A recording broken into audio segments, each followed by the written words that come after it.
यह कहानी है तीन दोस्तों की, बद्री, अंकित और सोनू की। तीनों एक ही स्कूल में पढ़ते थे और उनकी दोस्ती की मिसाल पूरे गांव में दी जाती थी। इनकी कहानी में मस्ती है, संघर्ष है और एक सच्ची दोस्ती की झलक है जो हर किसी को प्रेरणा दे सकती है। शुरुआत।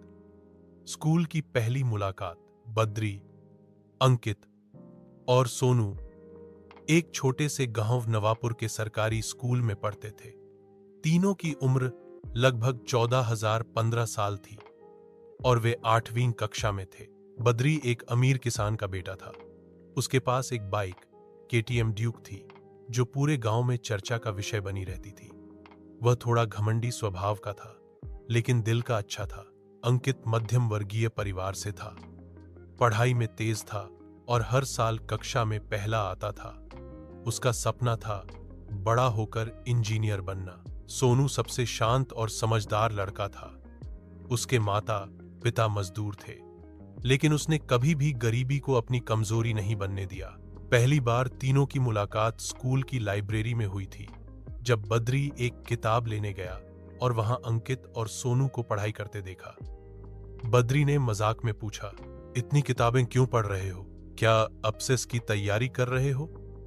अंकित ने हंसते हुए जवाब दिया, तैयारी तो जिंदगी की कर रहे हैं दोस्त। बातों बातों में हंसी मजाक शुरू हुआ और यहीं से तीनों की दोस्ती की नींव पड़ी।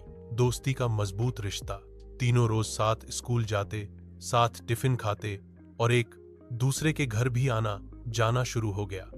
बद्री की केटीएम बाइक तीनों की ड्रीम राइड बन गई थी। गांव के हर बच्चे की नजर उस बाइक पर होती थी, लेकिन बद्री ने कभी उसे लेकर घमंड नहीं किया, बल्कि वह हर रविवार को बाइक से अंकित और सोनू को घुमाने ले जाता।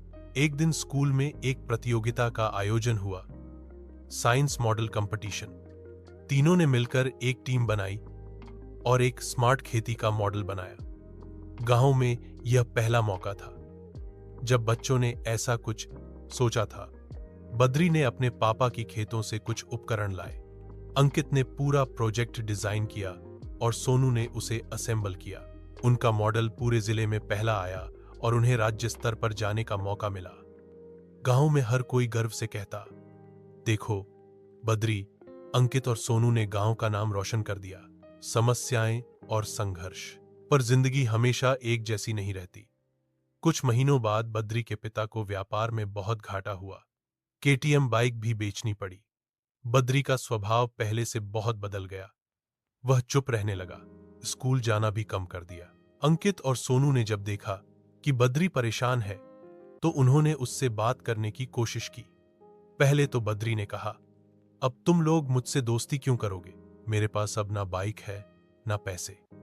सोनू ने मुस्कुराते हुए कहा, बाइक से दोस्ती नहीं होती, दिल से होती है, और दिल अब भी वैसा ही है। अंकित ने कहा, हमने तुझसे कभी तेरा पैसा नहीं मांगा, तेरा साथ मांगा था और वो आज भी चाहिए। उनकी बातें सुनकर बद्री की आंखों में आंसू आ गए। उसने दोनों को गले लगा लिया। कठिन समय में साथ। अब तीनों ने मिलकर एक छोटा सा काम शुरू किया। गांव में लोगों को कंप्यूटर और मोबाइल सिखाने का कोर्स चालू किया, डिजिटल नवापुर नाम से। यह सोनू का आइडिया था, क्योंकि वह थोड़ी बहुत टेक्नोलॉजी जानता था। बद्री के घर में एक खाली कमरा था जिसे क्लासरूम बना दिया गया।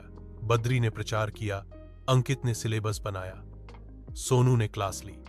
धीरे धीरे गांव के बच्चे और बड़े लोग वहां आने लगे। उन